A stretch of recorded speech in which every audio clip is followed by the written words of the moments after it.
Good evening, everyone, and welcome to a Network 216 production of the Faithful Dogs podcast. I am Tyler Johnson, joined by Zach DeFranco, Jack Robinson. Gentlemen, how are we doing on this unconventional Thursday evening show? Super Bowl, Super Browns. Super Bowl, Super Browns. Yes, sir. Yes, sir. I love it. Oh, I love it.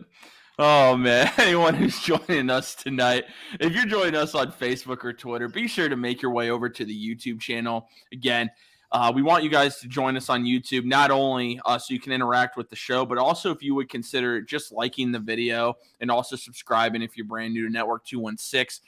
Trying to reach our goal of 2,000 subscribers, and we're less than 300 away from that goal. Can't get there without your help, and we really would appreciate that support. Also, we do have a Network 216 Discord for you guys to check out. The link is in the description. If you want to see a little bit what is in there for you content-wise, you can try the free version. But if you want access to betting slips, Browns rumors, Ohio State recruiting updates, and much more, it's only $10 a month to join the Discord. So be sure to check that out. But, gentlemen, there's a lot to talk about tonight. Let's see who all we got in the chat. We got Jeff, our good friend, as always. What's going on, Jeff? Appreciate you always joining us. There's plenty to talk about. We did a video on it late last night, but the Browns went out and they made a move. Little surprising, the timing of it, just because it was so random in the night. Well, not in the night, just early evening. The Browns went out and have signed defensive tackle Shelby Harris. The deal is going to be a maximum, it looks like, a $5.3 million.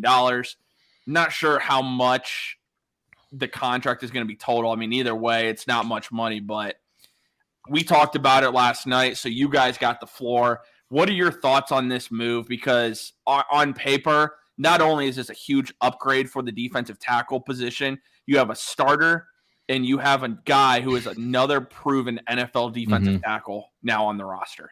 Yeah, this is like the piece I think that this defense needed and needed instantly. I know I said last week, like, I wasn't sure because like you got the news he was coming to Berea, but then after that, it was literally nothing. Andrew Berry just loves to work in silence and he likes to get stuff done. And there was no leaks about it. Once again, coming from anything out of Berea, which is amazing to me. Again, he had like a 74.8 PFF grade last year on a defensive line that really wasn't that, and anything special. He can still get to the quarterback. He can still stop the run. I think it's a great move to pair him next to Tomlinson. And I mean, Myles Garrett has to be smiling with this overhauled defensive line. This defensive line, as soon as Schwartz comes in, he knew what he wanted his defense to look like and his defensive line to look like. And it looks great right now. It looks great. Yeah, I think that this is just the perfect move. I think it's a move that they needed to make. I think it's funny that Andrew Berry keeps making these moves at like 8:00 at night for no reason. Yeah. But it's when his kids go to sleep and you just eat dinner. Kids go to sleep. You finally get to get on a Zoom call and get everything hammered out. But I think that this was a move that they really needed to make because I think if we actually looked at their depth and like obviously you have Tomlinson, he's a great add. But a lot of their guys, I mean, you have Maurice Hurst. He's been having injury issues, and they are saying that he's not looking as good in camp this year.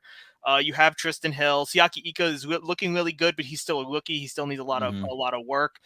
And I mean, this just kind of solidifies the depth of the defensive tackle position. So like, you're not going to be relying on a lot of guys.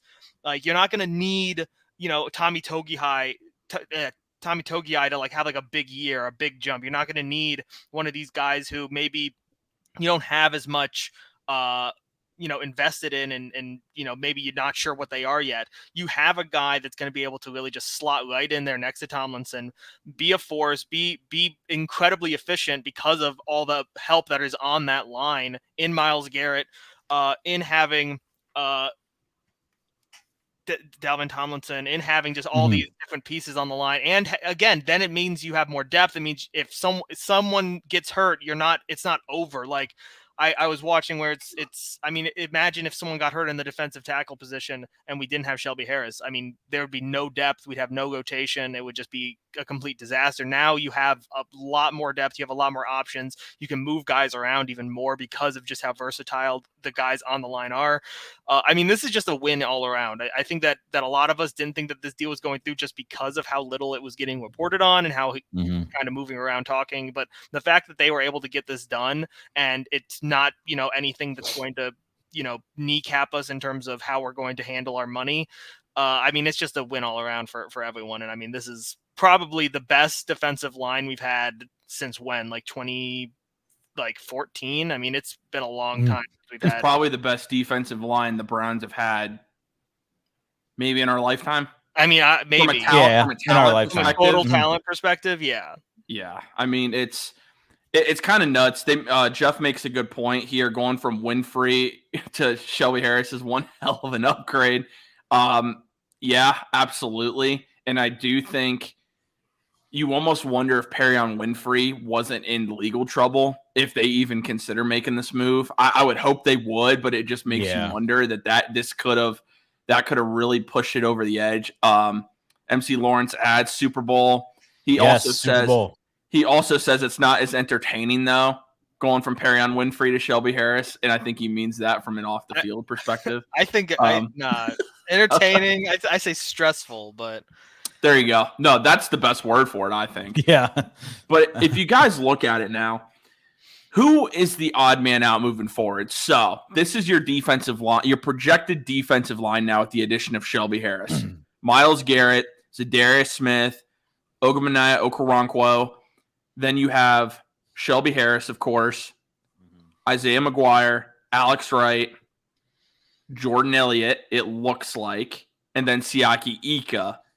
Is there anybody that you think belongs in that final group over Jordan Elliott? See, I think now Jordan Elliott is locked in. It's probably that fourth defensive tackle, third, fourth, whatever. I mean, Ika's a roster lock no matter what. So do you guys see that being the defensive line for the season? Do you see maybe there being a surprise cut there? Do you guys think the defensive line is finished? I think the defensive line is finished. I still think it stands out that Jordan Elliott played almost the entire Hall of Fame game, though. So, I mean, I do think that they like him a lot. Maybe they're still just trying to get him a lot of reps, and continue developing him. So I do think he still makes the roster because, I mean, I would put him on the roster over like Togiai right now or something like that. So, yeah, I do think the defensive line is complete as it stands right now.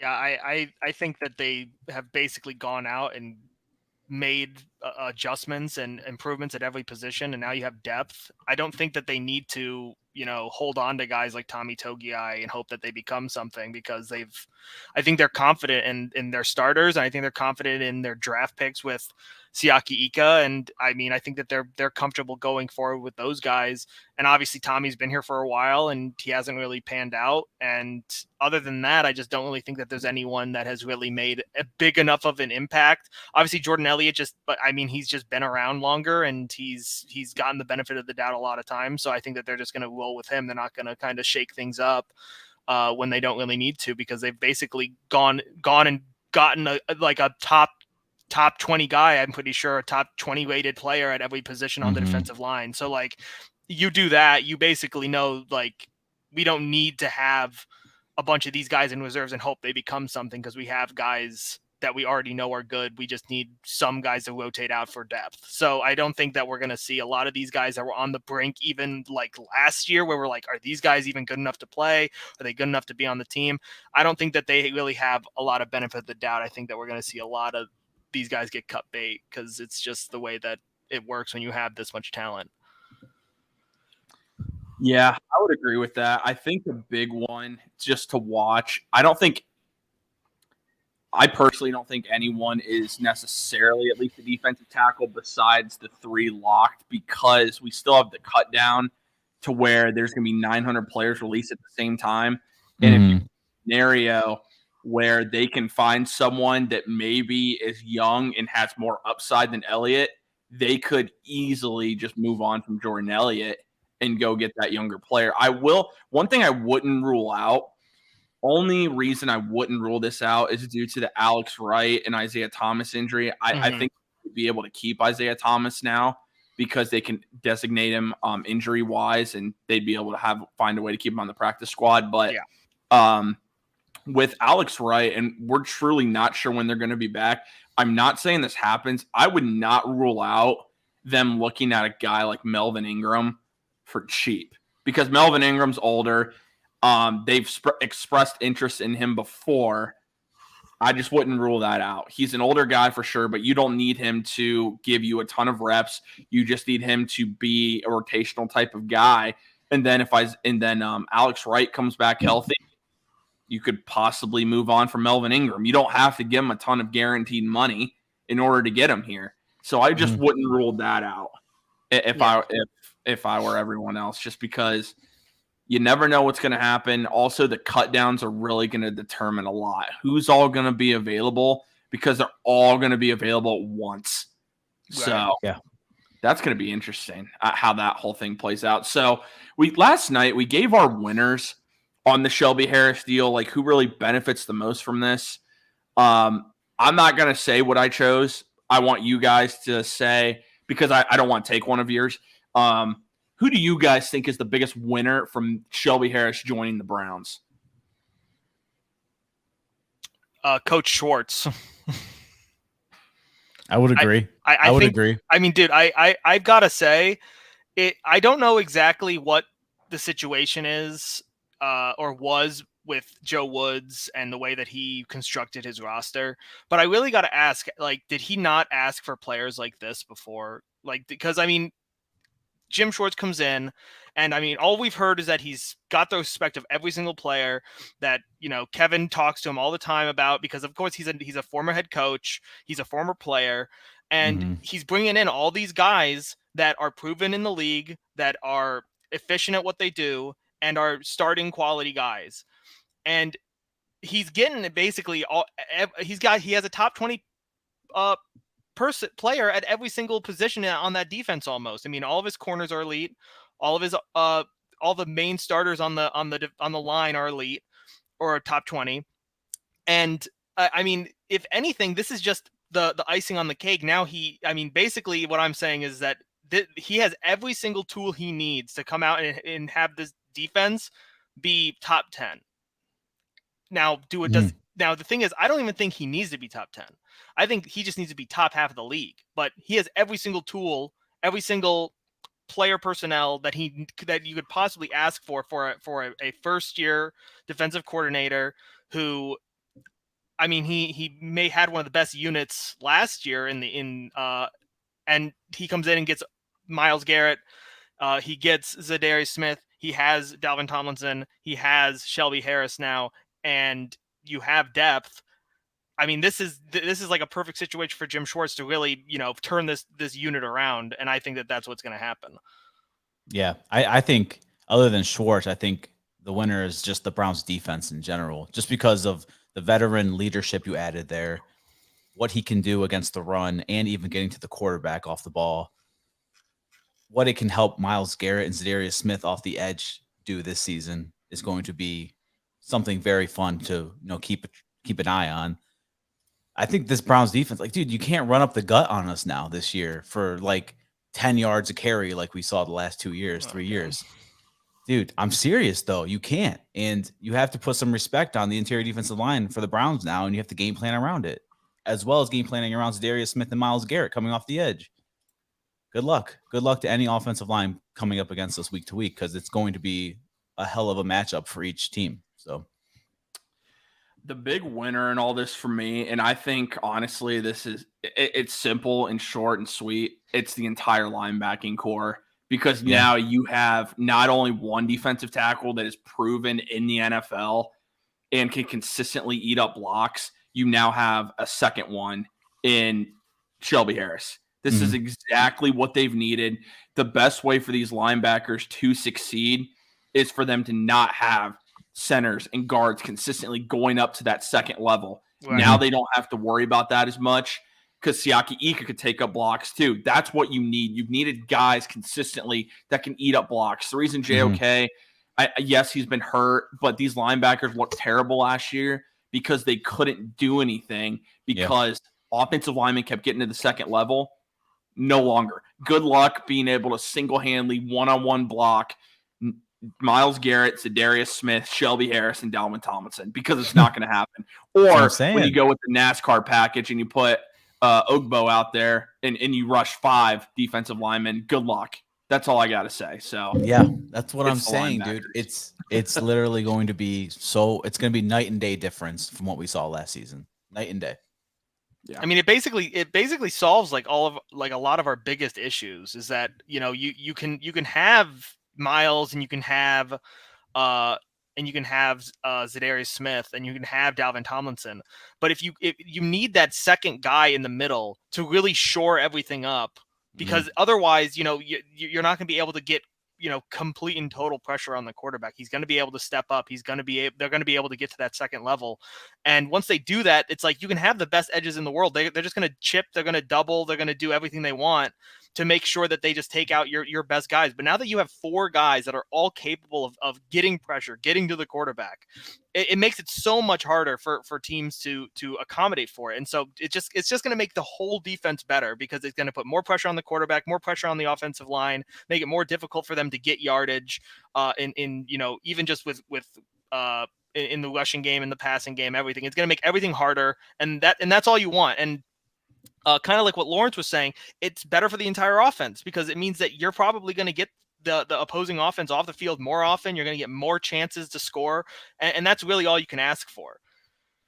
Yeah, exactly. I think Jeff makes a good point here. 3rd and goal, throw out Tomlinson, Harris, and Ika. Yeah, good luck with that. I mean, there is so much now flexibility that Jim Schwartz has at his disposal.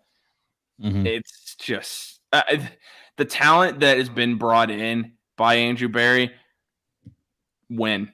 There's not a single excuse whatsoever at this point. You got to go out and win. Do you think this is his best offseason as a GM? Better than last year? Yes. I think it is. I 100% think it is. He has overhauled the defense, which is 100% needed. New defensive coordinator that has instantly earned respect with the players. Got Elijah Moore. Like, man, this offseason has been crazy for Browns fans. Yeah. Yeah, I'd say this is probably the best. Just in terms of, I mean, I think that the defensive tackle position and just the defense in general was like the main issue that we've had for the past couple of years. He finally fully addressed it, gave us basically everything that we asked for. And then obviously, you know, you go out, you get Elijah Moore, you draft pretty well considering your position. I'd say that this is probably the best job he's done so far. Just in terms of what I can remember from the last couple of off seasons. Obviously the Jadeveon trade a couple years ago, or the Jadeveon signing a couple years ago was pretty good. A couple of the acquisitions, but this is definitely probably the best overall off-season offering that he's gotten for us. Yeah, I can't really think of. Yeah, it probably is the best offseason for sure. I mean, just given the fact he's addressed every single need possible.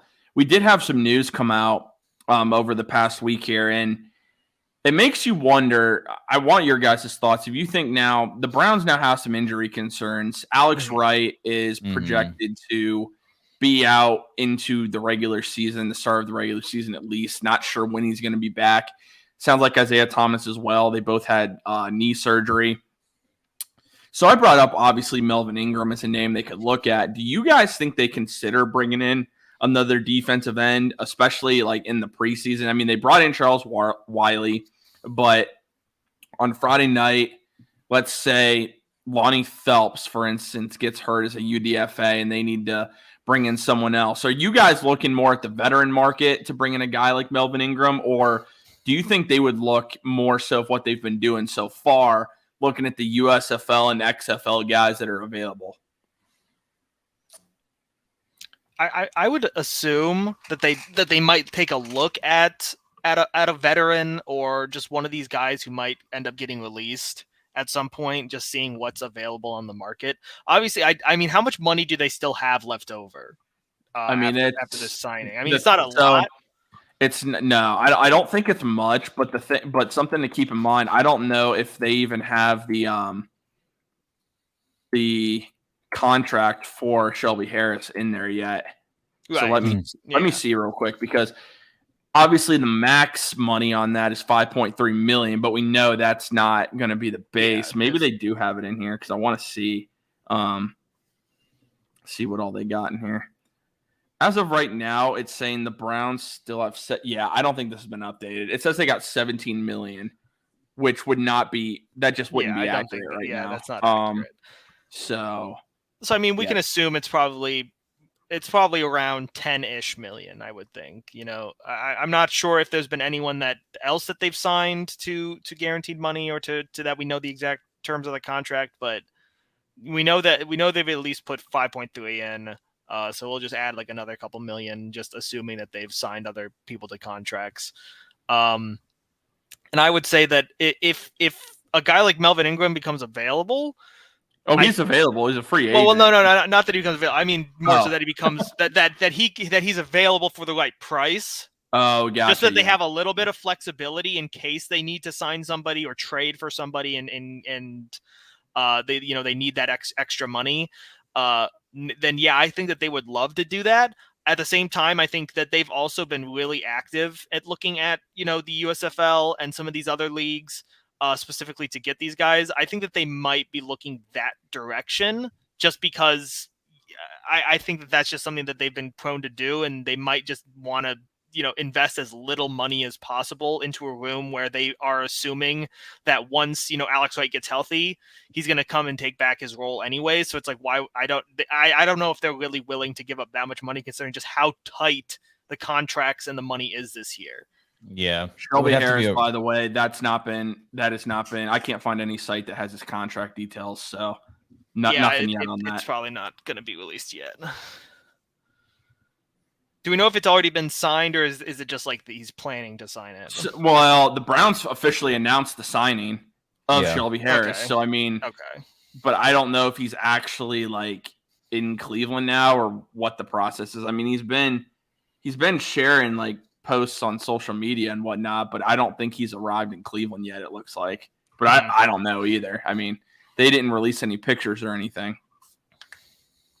MC says Haslam deserves a lot of credit for letting his guys put this team together. Yeah, I would absolutely agree with that. I mean, this is the most hands off he's ever been, and that's kind of what you're supposed to do when you're a good football team and you're a decent owner. Is that you say, I can't build this team. I think he knows that he cannot build the team. He has no idea what he's doing. So bring in the smart guys, bring in the Harvard grads, and let them go to work and do what they do. So I mean, all good for Haslam that he's just doing what he's supposed to be doing. He's kind of doing the Dan Gilbert approach, where it's just like, I'm the money, you guys are the brains, just do whatever and just tell me how much money I need to cash. Yeah, and that's the way you have to be as a good owner. I mean, the Cowboys continuously can't get over the hump because Jerry Jones has to be involved in every little thing they do. Yeah, and I think comment on everything they do. And that hurts them. Like, we're very fortunate. Like, you could say what you want about Jimmy Haslam, but the fact that he is not consistently talking to the media every chance he gets is very helpful. And he's not Jim Irsay either, tweeting about his best players. Yeah, thank God. Yeah. So, you know what? Like, we give Jimmy Haslam a lot of, like, he takes a lot of crap from Browns fans, and it's rightfully so. He's like has the worst winning percentage of any owner in the NFL. But at the same time, dude keeps his mouth shut for the most part. Mm-hmm. The only thing I'll complain about is that his season ticket offerings are terrible. Painter's hats, one jacket. I mean, come on, dude. What are we doing? Yeah, I don't know what to tell you on that one. You'll have to give him a call. I'll give him a call, man. Just DM JW. I'll DM him. You can, for real. You really? I know. I'm sure he'd look at it. Would I get a response? Probably not. You never know. He gave you white helmets and a new dog logo. So yeah, the new dog logo. Yeah, that could be a whole other topic. My goodness. But anyway, another big injury that kind of happened this past week. Running back Jerome Ford now has a hamstring injury that it looks like he's going to be back by week 1. Not 100% sure, but right now your running backs are Demetric Felton, John Kelly, and Hassan Hall. So here's the question I ask you guys. Do you think or do you feel like the Browns should go out and add a veteran running back? I had some interesting thoughts on this, but what do you guys think personally? Would you go out and add another veteran running back at this point? Because right now, your backup is either Demetric Felton or John Kelly, who have neither one have proven that they have proven it in the NFL, really. I mean, outside of some preseason games. Then you have Hassan Hall, who might not even make the roster. So what would you guys do as far as veteran running backs? Would you look into that market, or would you just hold off and hope that Jerome Ford is back for week 1? It really depends, because, I mean, if you go after maybe a J.D. McKissick or it has to be I don't know. There's really nothing too intriguing. I know, Tyler, you brought up going after Zeke. I'm not really for that right now. I mean, it's not going to be an injury that keeps him out all year for Jerome Ford. True.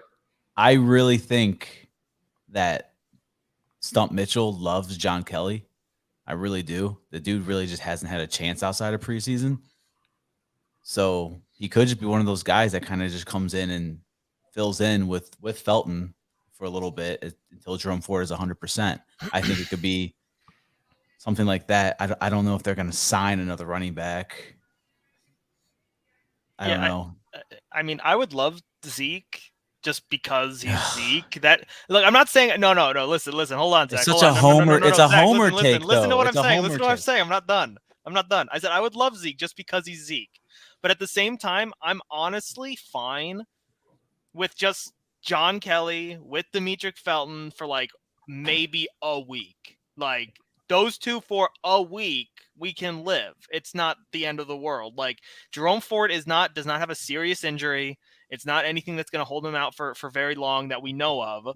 So I'm not jumping to start signing guys unless it's a serious long-term backup kind of situation. If it's something that lingers, if it's something that lingers all year, that's different. That is different. But if it's something where he can come back week 1 and play, but hamstring injuries are tricky, dude. They can linger all season long.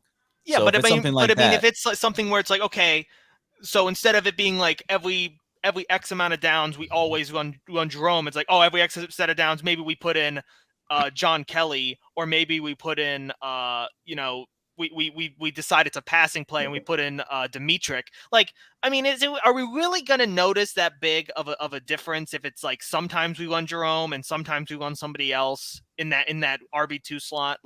It's not. I don't think it's going to be anything that, unless they're really hasty with him coming back and they're just not really paying attention to it, that I don't think it's going to be anything that we need to have some sort of big, we're going out to get another running back because we're desperate for that RB2. I don't think it's anything that's going to be that big a deal. I think it's fine just who we have. I'm not really jumping, but I wouldn't say no to Zeke because he's an Ohio State boy and he's welcome whenever he wants. But I'm not going to bend over backwards to do it.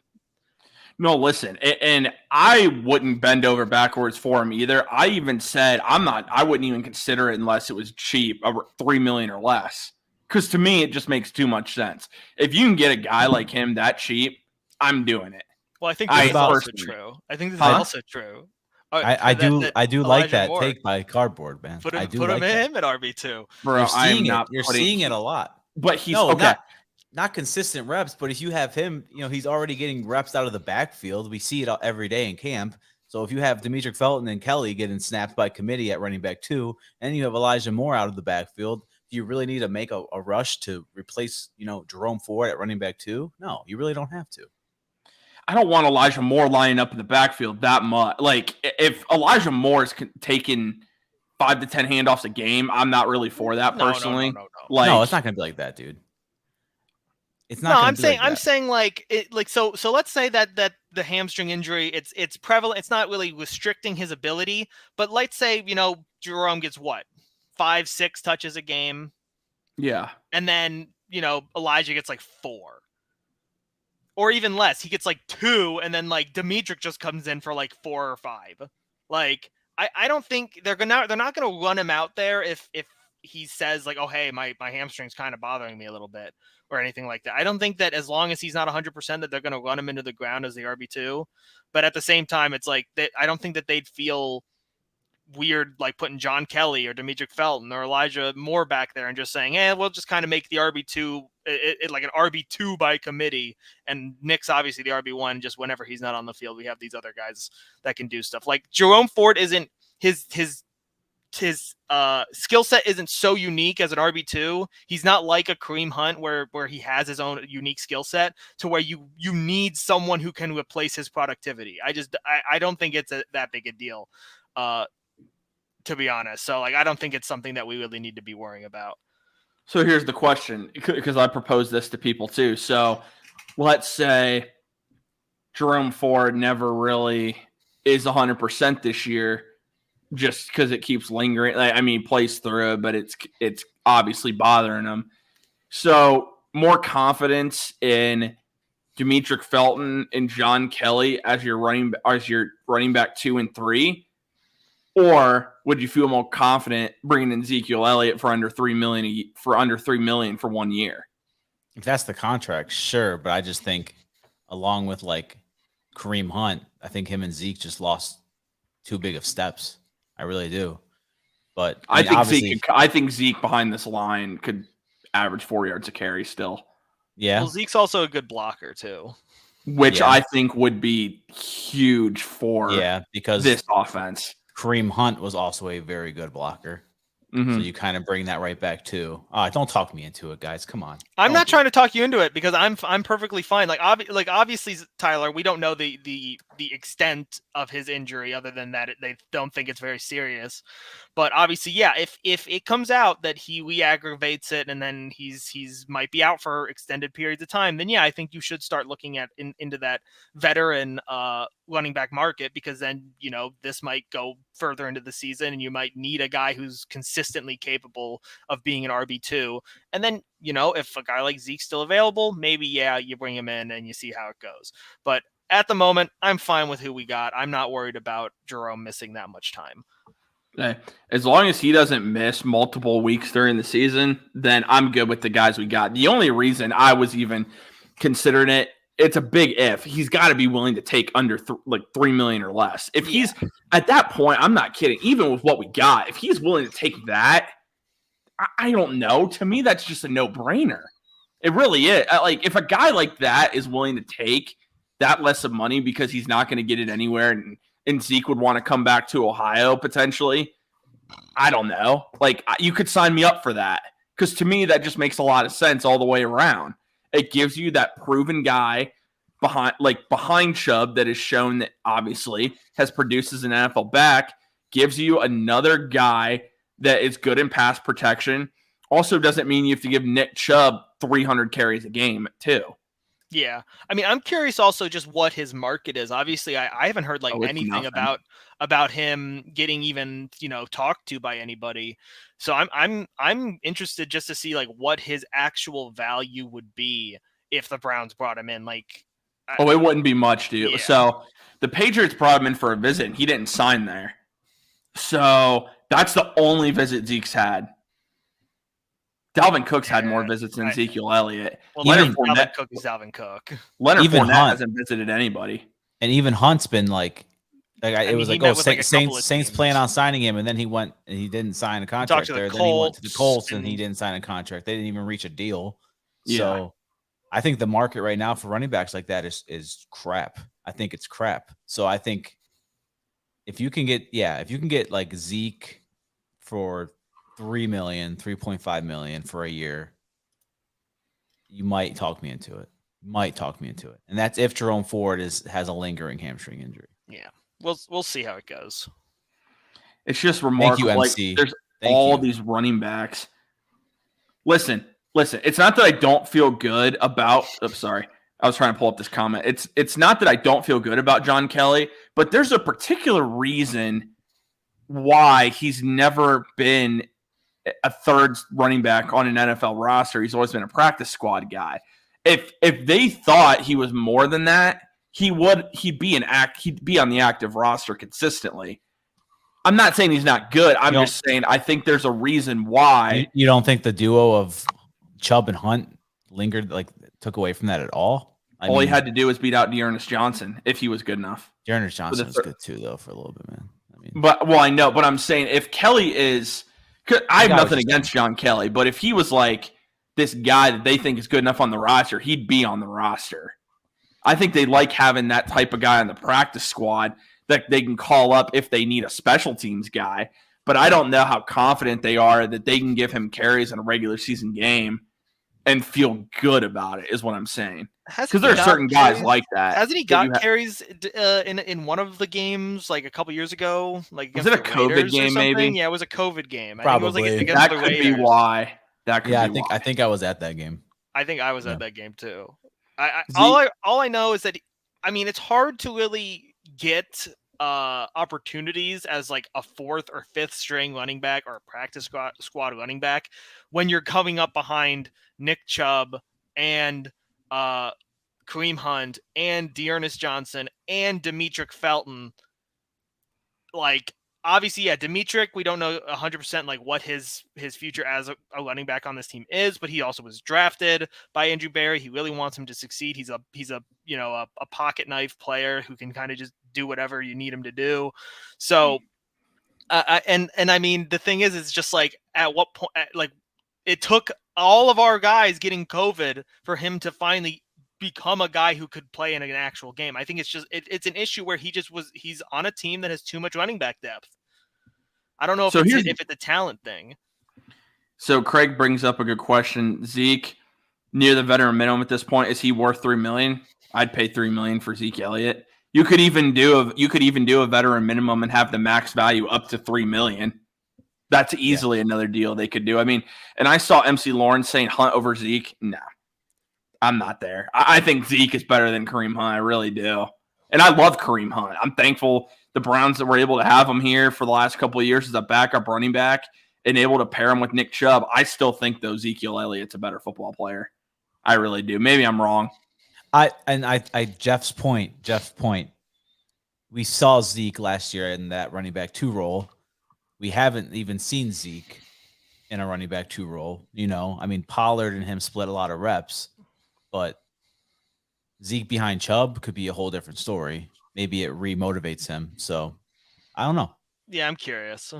That would be the ultimate running back room. That would be interesting. That would be really interesting if you think about it. Ezekiel Elliott and Nick Chubb. Well, I think that there's some people who would argue that last year he was the RB2 behind Tony Pollard, even though I guess, if we're talking about touches, Zeke still got more overall touches. So it's true. Look, cardboard. There are less miles on Kareem's legs, but Kareem looked bad last year. Zeke didn't look good, but Kareem didn't look like he had anything left. Do you think Kareem just didn't care last year, though, at all?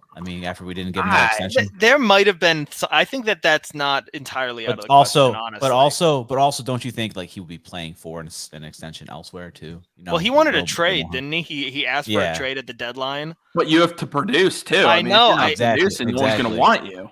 Yeah, that's what I'm saying. So look, man. Sometimes people just don't see the full picture. Look at Le'Veon. He's like, I'm going to sit out the whole year and get a max contract, even though that makes no sense. Why? Hunt's not coming back to Cleveland. He's not coming back to Cleveland. No, Andrew Berry would have already made it happen. Tell people that, well, I see, because now that the Saints haven't done it and the Colts haven't done it, I saw a lot of like a little rumbling on Twitter, like, hey, maybe he saw the Jerome Ford thing. No, he didn't. First of all, second of all, it would have already happened. Andrew Berry would have he probably already had the price tag for Hunt and said, this is what I'll give you to be running back 2 here again.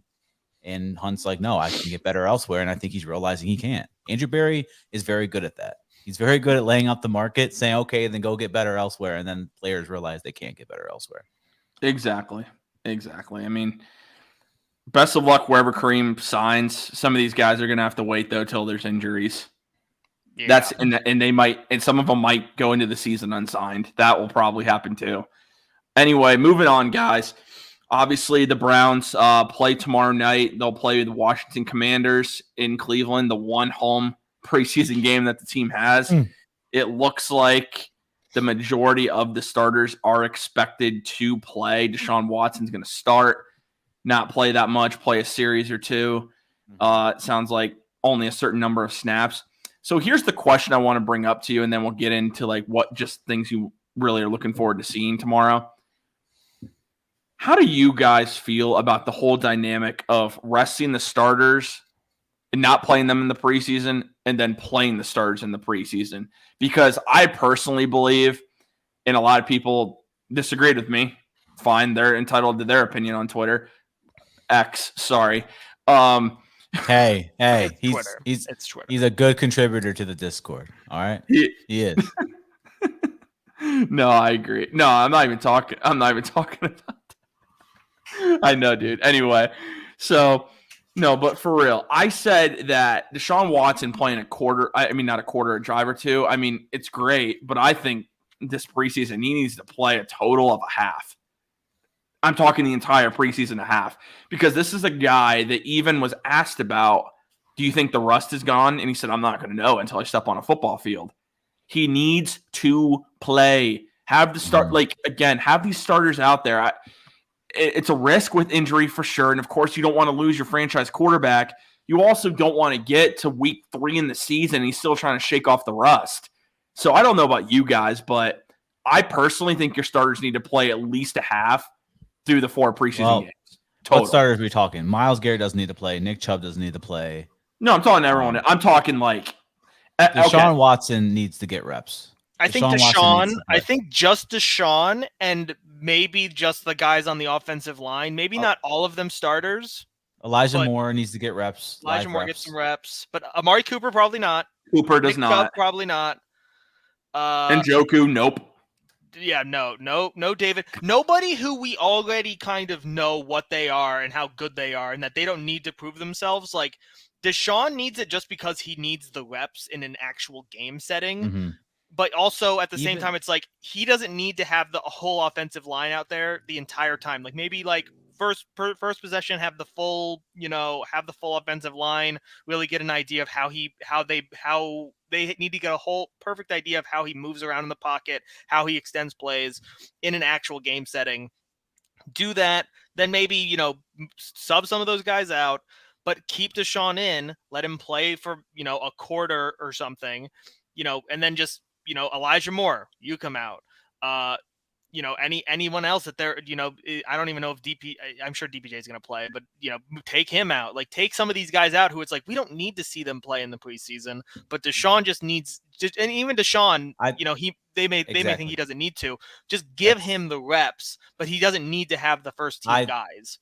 I think. Well, there I disagree on that one. Yeah, I agree. If you're putting him out there, you're putting out the first team, because he's got to build chemistry with those guys for one. But also, I'm not sticking Deshaun Watson behind Luke Whippler and DeJuan. Well, maybe DeJuan, because it'd be nice to see him.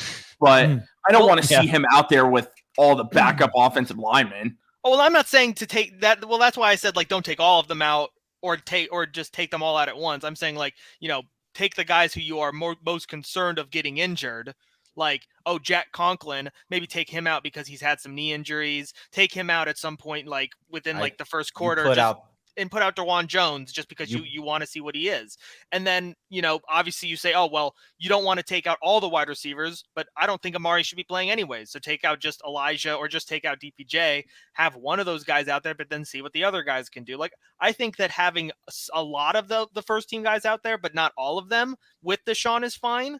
But at some point it's just going to be like, how many reps do you want Deshaun to get? And how much are you willing to risk a first team guy getting injured? It's a really difficult fulcrum that they kind of have to balance on, because they want to see how good he is and they want to protect him and they want to give him all the weapons that he's going to be playing with in the game. But also you don't want to risk injury in a preseason game that doesn't matter. So it's a difficult thing for them to figure out. I think that I agree that they should play him as much as he wants to play, and they're willing to let him out there. But then they have to say, who do we want to put out there and risk getting hurt to ensure that he can get as many reps as he can? So it's a difficult question. Mm-hmm. It is. Yeah. I think you put him out there with offensive line wise, you go maybe like Jed.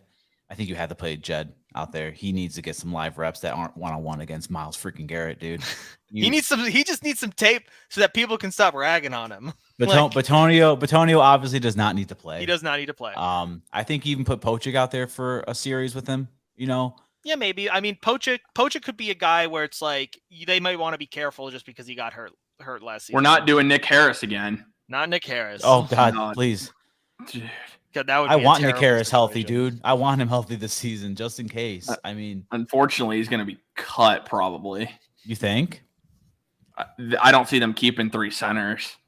Yeah, that's true. We did just talk about that last week. And if Luke Whippler performs like he did against the Jets, that dude's not only a lock, he might be your starting center next year. Yeah, he looked great, dude.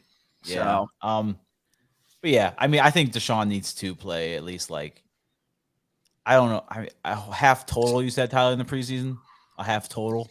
Yeah, so I'm saying play a first quarter. He's not going to play against the Eagles because they're having the scrimmage. They're having those inter-squad scrimmages next week, so he's not going to play in that preseason game. If he does, I'd be shocked. And then he would play in the final preseason game for at least a quarter. That way, you give him a quarter this game and a quarter in the last game. Mm-hmm. And if you ask me, I guarantee you they went up to him and said, "Hey, Deshaun, do you want to play this week?" And he's like, "Yeah, I want to play. I want to get some reps in." I guarantee you, dude. I guarantee you they're running that by him first, too. Like, they're going to run it by Elijah Moore. They're going to run it by any starters that they throw out there. Hey, do you want to get some live reps for a series or two? Yeah. And it might even be more. It depends on how the drives go. So, yeah. I agree, Tyler. I would say a half total.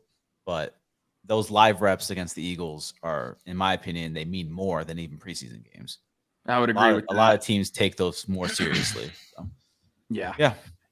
We got Jeff and MC.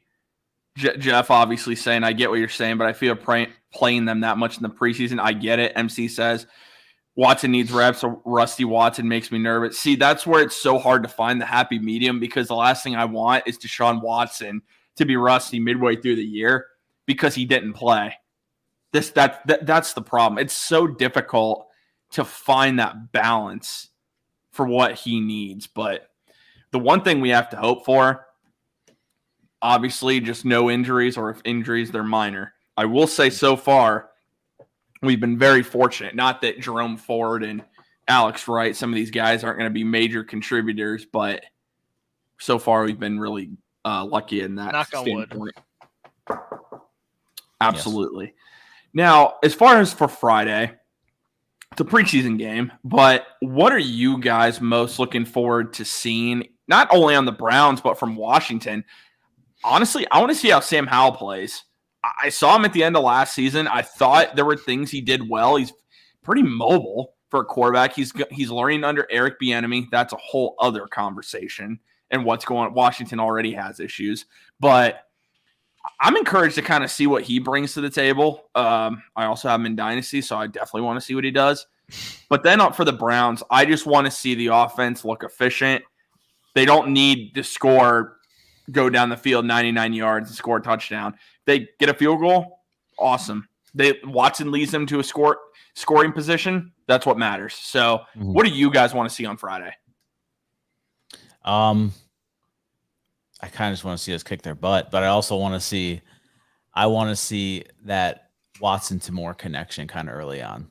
We've seen it in training camp like crazy. I want to see it in some live game reps.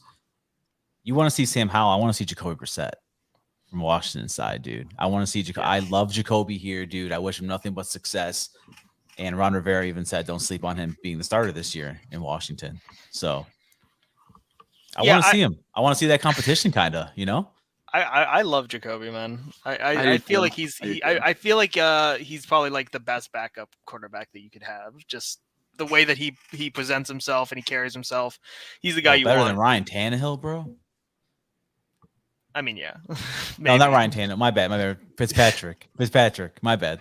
Oh, Fitzpatrick. Well, I mean, the thing about Fitzpatrick, he's just such a big personality where like he almost brings so much attention to himself just because he's Ryan Fitzpatrick.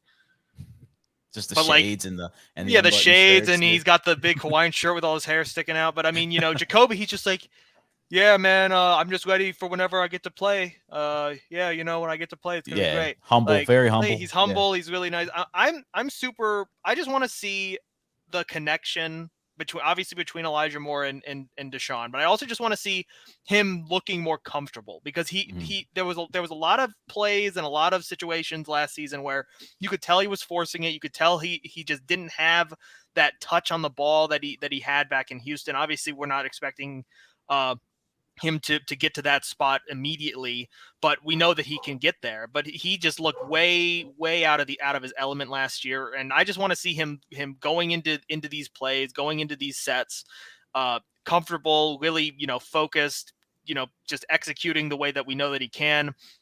And I just want to see if Jahan Dotson's going to be really good this year, because I really like Jahan Dotson. I obviously love Terry McLaurin.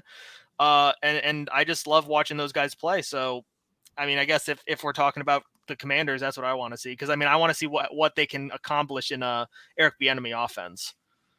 Yeah, I'm really curious to see how that offense looks. KR Thunder said, "I'm in it to." You're not going to see a big badass defense. I'm sorry to tell you, it's not going to be anything particularly interesting. Not yet, at least. Not yet, because they're not going to show you any of their big schemes or anything. It's going to be pretty base, if I had to guess. I don't expect Miles and Za'Darius to play. So I don't want them to. Honestly, I really don't. Like, I'd be perfectly fine if they do not play. I think the guys that won't play, if I had to guess on Friday, Denzel Ward. I don't think Greg Newsom's going to play. Obviously, he's still recovering from injury. Myles Garrett. I don't see Za'Darius Smith. Dalvin Tomlinson probably will just get his feet wet. First time in a Browns uniform. I think Juan Thornhill will. Rodney McLeod might not. I don't know if there's really a need to play Rodney McLeod. Offensive side, you guys hit it. Batonio, Amari, Chubb. David. Ethan Posick is interesting because I don't know if they're going to play him or not. I would think they would because he and Deshaun didn't get any reps really last year together. So I feel like you have to play them. Conklin. Do you guys think Wyatt Teller plays? I don't know if Wyatt Teller plays either. I don't know if he does. But the thing I don't get, though, because we're saying they're going to sit some of these offensive linemen. At the same time, why would you want Watson out there with some of these backups? Well, that's probably why they're not going to play him for that long. That's why they said like maybe a series or two. Because again, they're not comfortable putting him out there with just half the offensive line. That's why that's why I'd rather just put out the stinking offensive line with Deshaun Watson. I'd be fine. I'd be fine if they put the whole offensive line out there for a set or two, and then said, okay, now move most of the guys that we're worried about, because that's really what it is. It's that they're worried because Wyatt had some injuries, either Bosich had injuries, Joel Batonio's too good, and if we lose him, then that's a big whole other issue that we have to deal with. Jack Conklin has injury history. It's just like they don't want to put these guys out there for extra plays that don't matter because. I mean, Nick Harris tore his ACL on the first play of preseason on a worthless play, like a 1 yard gain or something. Like, who cares? It's the preseason. Also, KR Thunder, they did announce the roster, by the way, but we're not going to know inactives until about an hour and a half before the game starts. So you'll just want to tune into the Browns social media accounts, and they'll post all that information, but we have the roster. FDP on Twitter, You could do that too. That's also true. It's a very good point. KR, thank you, sir. Thank you for the thumbs up. As we're wrapping things up, guys, anything else you want to add on tomorrow's game or just the Shelby Harris edition? Anything else come to mind? I think we kind of nailed it. I'm ready to watch CJ Stroud tonight, man. I am. Oh, that's true. I actually forgot that they're playing tonight. It's going to be a fun game. I'm looking forward. I'm not going to watch the second game just because I'm not staying up that late. But No, I won't be staying up till 10. Adam Rank doesn't know what he's talking about. That's all I'm going to say to that one. I would agree with that. God. Oh, That God. dude. I'm not even going to give him the time of day, though. He doesn't I'm not- deserve my yeah, breath. He doesn't that deserve was my terrible. my breath and my energy. But Jack, But you there know what have been does require your breath and your energy? It's our sponsors over at Homage. Guys, look, okay. So I'm wearing my Guardians shirt. You know, they're not doing too hot. They've lost 7 of 9 or something. You know what that means? It means I need to be more excited for the Browns, because obviously the Browns are coming up in a couple weeks. I need more Homage Browns apparel. And luckily for me, they have millions, not millions, asterisk, not millions. They have hundreds of designs from the Cleveland Browns over on their website. They have every one of your favorite teams. I've been wearing my Cleveland Crunch one. That one's awesome. Cleveland Force one. That one's awesome. My Cavs hoodie. That one's awesome. Not as much, but because it's super hot. But if you want to, just trick out your entire wardrobe with awesome shirts from basically every sports team in Cleveland, every, pop culture moment in Cleveland, basically anything, any design that you could think of, you got to go to Homage. You got to use our link. It really helps the show. And you're going to look great. You're going to feel great because these shirts are super comfortable. I wear them outside when it's super hot out. They're super breathable. You don't feel hot at all. So all I can say is that if you don't have any Browns apparel going into the season, you got to go head over to Homage, see the cool stuff they got. It's going to be winter soon, because in Ohio, it starts in like October. So you got to start looking at stuff like even their long sleeves, their hoodies, or, maybe you want to get that 6 starter jacket. I think that those are the kinds of things that I'm going to start looking at. That's what you should start looking at, because you got to trick out your wardrobe at some point with the awesome stuff at Homage. So go check it out. Use the link, and you guys will not. Trust me, you're gonna hate me, because you're gonna see a bunch of cool stuff on there that I'm talking about, and you're gonna be like, "Oh crap, I have to buy all this stuff." So check it out, support the show. No, trust me, we do all this stuff all the time. We always get the links from Homage, and they show us the cool stuff that's coming. It's like, I'm going bankrupt. We're about to lose so much money. Take out a loan on Homage gear. That was perfect, Jack. By the way, we've had a lot more new viewers tonight. So if you guys are brand new, be sure once again to like tonight's video. Subscribe if you're brand new. Network 216. We're trying to reach that goal of 2,000 subscribers. And of course, we can't do it without your help. It is free to subscribe to the channel. Anyway, we really appreciate everyone that tuned in to this episode of the Faithful Dogs podcast, Network 216 production. We can't wait to talk to you all again soon. And go Browns, baby. Go Browns. Like, comment, and sub, and check out Homage.